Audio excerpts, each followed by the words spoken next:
Continuamos hoy nuestro estudio del capítulo 5 de esta epístola a los Gálatas. Y vamos a comenzar leyendo el versículo 5. Permítanos recordarle, amigo oyente, una vez más que estamos en una sección que trata de la santificación por el Espíritu. Estamos en esta muy maravillosa sección donde se nos dice cómo debemos vivir como creyentes en Cristo. Y Pablo nos da en esta sección un modus operandi, digamos. En primer lugar, él nos muestra que salvos por la fe y viviendo por la ley, perpetra la caída de la gracia. Notemos ahora al seguir adelante en el capítulo que Pablo continúa con este pensamiento.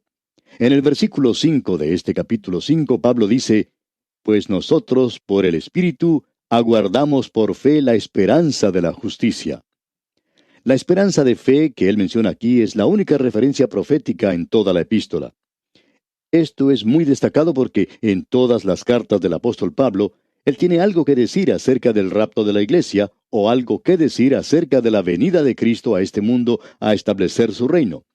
Pero todo lo que dice aquí es, aguardamos por fe la esperanza de la justicia.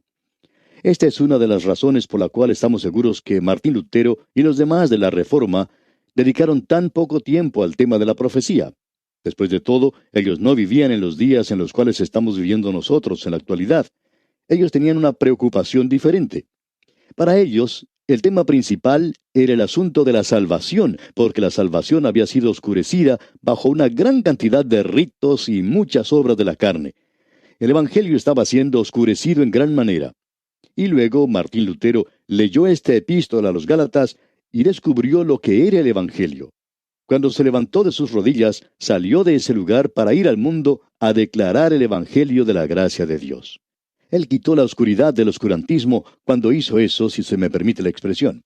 Así es que el énfasis no es en la pronta venida de Cristo.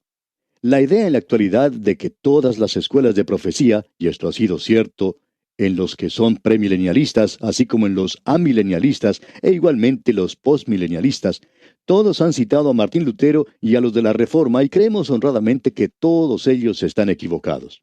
No creemos que haya habido un desarrollo de la profecía más allá de la iglesia primitiva hasta este siglo.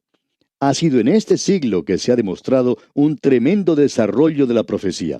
Y francamente hablando, sentimos que probablemente los institutos bíblicos fueron los que comenzaron todo esto. Hay 2 o 3 de nuestros seminarios en la actualidad que han enfatizado la posición premilenaria y tomado una posición premilenaria, y han obligado a los demás a que estudien la profecía. En la actualidad, el amilenialismo estaba formado por un grupo de postmilenialistas que fueron obligados a tomar esa posición de estudiar la profecía, y ellos salieron con esto del amilenialismo. Por supuesto, ha habido mucho de ese asunto de citar al Padre, es decir, el período postapostólico, y ellos tratan con ese período en gran manera. Ellos dicen que Agustín dijo esto, que Agustín dijo aquello, no hay duda en eso. Él estaba intentando edificar una iglesia aquí en la tierra, es decir, edificar el reino aquí y que la iglesia lo traería. Eso los llevó al postmilenialismo. Esa fue, por supuesto, una posición falsa. Pero no creemos que usted pueda acusar a Agustín de todo eso, porque aún en su período ellos no estaban intentando desarrollar la profecía. La persona de Cristo era el gran tema de esa época, como la salvación lo fue más adelante. Y luego la obra del Espíritu Santo en la que estamos viviendo hoy usted y yo. La razón por la cual pensamos que aquí tenemos solamente esta única referencia es porque Pablo está tratando con el Evangelio aquí y con la vida cristiana. Eso es lo principal en esta epístola. Creemos que siempre debemos notar cuáles son las prioridades de cualquier libro de la Biblia en especial, y las prioridades que eran o estaban en existencia en algún período en particular, si usted va a citar lo que alguien dijo de ese período. Usted puede ciertamente interpretar mal o entender mal lo que él dijo, y pensamos que muchas de las instituciones educativas en la actualidad han cometido ese error. Ellos han tratado de ir al pasado y citar lo que los padres dijeron. Pues entonces leamos lo que han dicho Pablo, así como también Pedro, Santiago, el doctor Lucas, Mateo y Marcos. Estas son las verdaderas autoridades, no los padres de la iglesia. En su día ellos hicieron una obra tremenda, pero en un área completamente diferente. Hacemos esa declaración al pasar esto porque la esperanza de la justicia que menciona Pablo aquí es el Señor Jesucristo. Y creemos que la razón por la cual el apóstol Pablo dice esto aquí es porque usted y yo no vamos a alcanzar la perfección en este mundo. Y la imperfección más grande que podemos imaginarnos hoy es la de creer que alguien haya alcanzado la perfección. Porque créanos, amigo oyente, esas son las personas que generalmente son muy imperfectas, como el resto de nosotros. El único problema es que ellos no lo ven. Ahora, en el versículo 6 de este capítulo 5 de Gálatas, Pablo dice, porque en Cristo Jesús ni la circuncisión vale algo, ni la incircuncisión, sino la fe que obra por el amor. Ningún aparato legal puede producir una vida cristiana. La fórmula es presentada aquí mismo. Es un símil muy sencillo, tan sencillo que pasa desapercibido para el teólogo. La fe que obra por el amor. Esa es la manera de vivir la vida cristiana. La fe obrará por el amor, ¿no es cierto? El amor será el fruto del Espíritu Santo. Ahora, en el versículo 7 de este capítulo 5 leemos, vosotros corríais bien. ¿Quién os estorbó para no obedecer a la verdad? Lo que Pablo está diciendo aquí es lo siguiente. Opinamos que Pablo está reprendiendo a los Gálatas. Él está dándoles una reprensión un poco liviana, ligera. Él dice, ustedes estaban andando de una manera excelente, viviendo por fe, hasta cuando los judaizantes llegaron y ahora ustedes se han caído de plano nuevamente. Él dice, vosotros corríais bien. ¿Quién os estorbó para no obedecer la verdad? Y el obedecer la verdad es la verdad del Evangelio y el Señor Jesucristo en persona. Ahora el versículo 8 dice, esta persuasión no procede de aquel que os llama. Esto no es algo que viene de Cristo, amigo oyente. Esto viene de otra fuente. Y el versículo 9 dice, un poco de levadura leuda toda la masa. Como lo tenemos aquí, es muy claro que la levadura es una norma del mal. Permítanos agregar a eso que, según entendemos nosotros, en toda la Biblia, en el Antiguo como en el Nuevo Testamento, la levadura es siempre una norma o un principio del mal, y fue dado de esa manera. Cuando dice, a la levadura que tomó una mujer y escondió en 3 medidas de harina, amigo oyente, esa levadura no es el Evangelio. Puede ser la clase de Evangelio que se está divulgando ahora en algunas partes, pero eso es satánico. En realidad, Pablo dice que eso no es el Evangelio. Lo notable aquí es que la levadura es una norma del mal. El Señor Jesucristo advirtió a sus discípulos de la levadura de los fariseos, los previno contra eso. Y creemos que nosotros debemos ser advertidos o prevenidos en la actualidad contra la levadura del legalismo. Es algo terrible. Eso es lo que quiere decir el llamar a Cristo una maldición. El decir que cuando Él murió en la cruz por mí hace más de 2000 años, Él no me dio una salvación completa. De que yo tengo que ir al Espíritu Santo para poder obtener algo más. Y que yo debo tener una experiencia y buscar algo más para obtener el resto que falta. Amigo oyente, yo lo he recibido todo, absolutamente todo en Cristo Jesús. Luego yo puedo tener experiencias después de eso, pero siempre tiene que regresar al Señor Jesucristo. Él es el que nos ha traído nuestra salvación. Pablo nos advierte sobre esta clase de levadura que es algo malo. El Señor Jesucristo dijo que la mujer podía tomar la levadura y esconderla en el Evangelio. Y creemos que eso es lo que está sucediendo en la actualidad, que hemos leudado el Evangelio.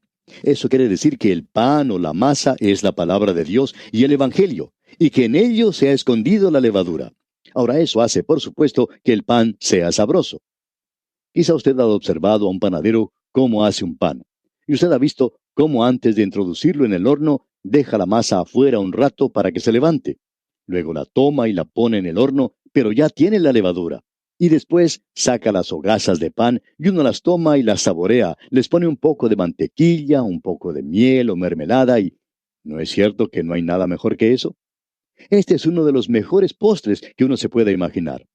Pues bien, usted puede apreciar entonces que hay mucha levadura que está siendo colocada en el Evangelio para hacerlo más sabroso para la gente. Porque el hombre natural gusta del pan leudado. Es muy sabroso para nosotros, pero se nos advierte que no hagamos eso. Veamos ahora el versículo 10. Yo confío respecto de vosotros en el Señor, que no pensaréis de otro modo, mas el que os perturba llevará la sentencia, quien quiera que sea. Pablo estaba creyendo que los Gálatas, en última instancia, iban a rechazar la enseñanza de los judaizantes. Él dice aquí que él tenía confianza en que ellos iban a ponerse de pie nuevamente y que iban a sacar su cabeza de entre las nubes y que iban a comenzar a regresar al Evangelio que había sido predicado antes a ellos. Usted puede ver que esto era una intrusión, que alguien había colocado esa levadura. Y en el versículo 11 leemos, «Y yo, hermanos, si aún predico la circuncisión, ¿por qué padezco persecución todavía?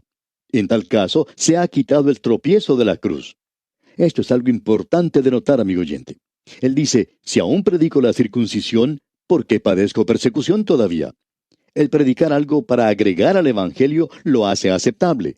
El Evangelio por sí mismo no es aceptable para el hombre natural. Hemos oído de gran cantidad de personas que dicen, y pensamos que este ha sido el gran valor de la radio, dicen que ellos nos pueden sintonizar. Ahora mismo, usted puede tomar el botón de su radio y terminar con este programa. Puede apagar su radio.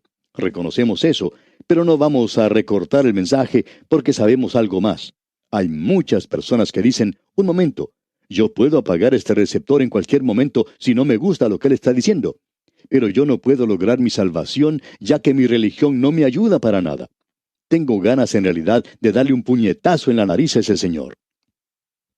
El doctor J. Vernon McGee, quien es el autor de estos estudios bíblicos, contaba que un hombre le dijo en cierta ocasión que él pertenecía a una religión y que comenzó a escuchar los programas. Y dijo que si él hubiera podido alcanzar al doctor McGee, le hubiera dado un buen puñetazo en la nariz. Este oyente refería que en el programa el doctor McGee insistía en afirmar que él era un pecador y que él era tan religioso como se podía ser. Es decir, que este hombre que escuchaba era tan pecador y tan religioso como se podía ser, que estaba en la iglesia prácticamente todos los días y que luego un día, a esto el doctor McGee le interrumpió y le dijo, bueno, ¿y por qué no apagó el receptor? Así se podía haber librado de nosotros. Pero este hombre contestó, bueno, yo quería oír lo que iban a decir más adelante, porque todo me parecía una locura. Bueno, amigo oyente, siga escuchando. Quizá el Espíritu de Dios pueda hacer también por usted lo que hizo por ese otro hombre. Él hará que el Señor Jesucristo llegue a ser algo real para usted. Cuando Él sea algo real y verdadero, como lo fue para este hombre, que cuando se acercó al Señor Jesucristo tuvo una conversión maravillosa. Debemos decir que el predicar el Evangelio en la actualidad antagoniza a la gente. Y Pablo dice, si yo le estoy agregando algo al Evangelio, ¿por qué padezco persecución todavía? Luego dice, en tal caso se ha quitado el tropiezo de la cruz. Ahora, ¿cuál es ese tropiezo de la cruz? No es un tropiezo intelectual, aunque tiene algo de eso. Tampoco es un tropiezo o una ofensa estética, aunque eso es para algunas personas. Lo que Pablo está diciendo aquí es que este tropiezo de la cruz hace que usted y yo lleguemos a ser como pordioseros. Nosotros tenemos que acercarnos a la puerta del cielo y aceptar una limosna. Esa es la única forma en que usted y yo, amigo oyente, podemos lograr nuestra salvación. Yo tuve que hacer lo mismo. Nada traigo en mi mano, solo a tu cruz me aferro. Y cuando usted se acerca de esta manera, usted es un pordiosero. Usted está en bancarrota. Usted no tiene nada que ofrecerle a Dios por su salvación. Y cuando se acerca de esa manera a Dios, usted puede ser salvo, completamente salvo. Ese es el tropiezo de la cruz. Un profesor en un seminario dijo en cierta ocasión algo muy sabio. Él dijo, jóvenes, no disminuyan para nada la sustancia del Evangelio. No lo cambien, porque el Evangelio tiene el tropiezo de la cruz. Hoy ustedes deben reconocer eso, pero no exageren el tropiezo, la ofensa. Y pensamos que hay oportunidades cuando, por la forma en que lo presentamos, nosotros nos hacemos ofensivos. Y cuando hacemos eso, entonces que Dios nos perdone por eso. Estamos seguros que la mayoría de nosotros que ha intentado declarar el Evangelio no quiere ofender personalmente. Nos gusta mucho que el Evangelio sea lo ofensivo. En cierta ocasión un pastor le dijo a un hombre que trabajaba con él que él antagonizó a una familia y causó que esa familia abandonara la iglesia. El pastor le dijo, yo soy quien puede antagonizar a la gente, pero usted no lo tiene que hacer. Yo quiero tener mucho cuidado y estar seguro que no soy yo personalmente quien antagoniza a la gente, sino que sea el Evangelio que yo predico, y si algo los antagoniza, dejemos que sea esa cosa que antagoniza a la gente. Ni usted ni yo tampoco, sino el Evangelio. Ahora en el versículo 12 de este capítulo 5 de Gálatas leemos, ojalá se mutilasen los que os perturban. O sea, me agradaría que esos judaizantes fuesen quitados de entre ustedes. Ahora el versículo 13 continúa, porque vosotros, hermanos, a libertad fuisteis llamados, solamente que no uséis la libertad como ocasión para la carne, sino servíos por amor los unos a los otros. Aquí se nos da algo que es muy importante. Hay tres métodos de tratar de vivir la vida cristiana. Dos de estos métodos no dan resultado. Uno es una vida de legalismo, como él ha estado hablando. Eso no da resultado. Lo otro es una vida licenciosa. El apóstol Pablo discutió ese tema ya en su epístola a los Romanos. Ahora que nosotros somos salvos por gracia, ¿quiere decir eso que debemos continuar en pecado? Y Pablo da una respuesta enfática diciendo, en ninguna manera. Usted no puede vivir en pecado y ser creyente. Ahora usted puede caer en pecado, pero va a salir de allí. El hijo pródigo entró a una pocilga, pero él no se quedó a vivir en ese lugar. Él salió de allí. Por lo tanto, la vida del creyente no es una vida de legalismo y tampoco es una vida licenciosa. ¿Qué es entonces? Pues bien, Pablo lo está tratando aquí. Es una vida de libertad. Él nos dará, en lo que resta del capítulo, el modus operandi, digamos, de vivir por libertad. La vida de legalismo no solo incluye los 10 mandamientos, sino un grupo de reglas que los creyentes en la Biblia tienen que seguir. Allí se dice dónde uno puede ir y dónde no puede ir. Le dicen lo que usted puede hacer y lo que no puede hacer. Había una señora que era maestra de la Biblia y hacía una buena labor, una obra maravillosa enseñando la Biblia. En cierta ocasión llegó una ancianita ante el pastor y le dijo, ¿cree usted que ella es verdaderamente creyente? Ella usa maquillaje.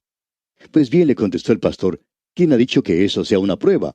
Creemos que esa mujer está viviendo bajo libertad. Quizá esté usando un poco más de maquillaje, pero cuando uno llega a su edad, bueno, quizá uno lo aplica un poquito más espeso que lo que hacía antes. Por lo general, no creo, dijo el pastor, que eso ayude mucho, pero ella tiene libertad en Cristo. El que coma o deje de comer carne no lo va a encomendar a uno ante Dios. Lo mismo se puede decir si usa o deja de usar maquillaje. En realidad, hay algunas mujeres que lucen un poquito mejor con eso. Y otras que, a decir verdad, lucen peor por usar demasiado. Y de todos modos, yo no soy ninguna autoridad en eso. Esa no es mi obra, el de tener que decirle a la gente cosas por el estilo. Nunca he predicado sobre eso. Ahora, el apóstol Pablo está diciendo aquí que uno puede cumplir con todas estas cosas y aún no vivir la vida del creyente. ¿Sabía usted, amigo oyente, que usted puede cumplir con cada uno de los mandamientos y seguir todo lo que los fundamentalistas han dicho que deberíamos hacer en la actualidad y aún así no estar viviendo la vida cristiana? Vamos a ver lo que es eso antes de terminar con este capítulo. Allí tenemos a los antinómicos o contradictorios que piensan que pueden hacer como les plazca y aún vivir la vida cristiana. Estos son un extremo, como lo son los legalistas. La vida cristiana no es ninguno de ellos. Es libertad en Cristo. Pablo reduce todo esto a una simple declaración. Luego él va a ampliar lo que quiere decir. Leamos ahora el versículo 14. Porque toda la ley en esta sola palabra se cumple. Amarás a tu prójimo como a ti mismo. ¿Y cómo vamos a lograr eso en nuestras vidas, este asunto del amor? Vamos a llegar a eso antes de finalizar este capítulo. La palabra clave aquí es amor. Amarás a tu prójimo como a ti mismo. Y aquí tenemos el versículo 15. Pero si os mordéis y os coméis unos a otros, mirad que también no os consumáis unos a otros. Siempre es un agrado predicar un sermón con este versículo, aunque nunca llegué a preparar un sermón así. Nunca lo prediqué y probablemente nunca lo haré. Pero tenemos un título para el sermón y aquí está. Pero si os mordéis y os coméis unos a otros, mirad que también no os consumáis unos a otros. Lo titularía Creyentes caníbales. Ellos comen, muerden y se devoran unos a otros. Usted sabe que eso es lo que sucede en muchas iglesias en la actualidad. A usted lo muerden aquí y el mordiscón es tan malo como si fuera de un perro rabioso. No hay nada que uno pueda tomar como medicina. No se puede utilizar ningún suero antirrábico.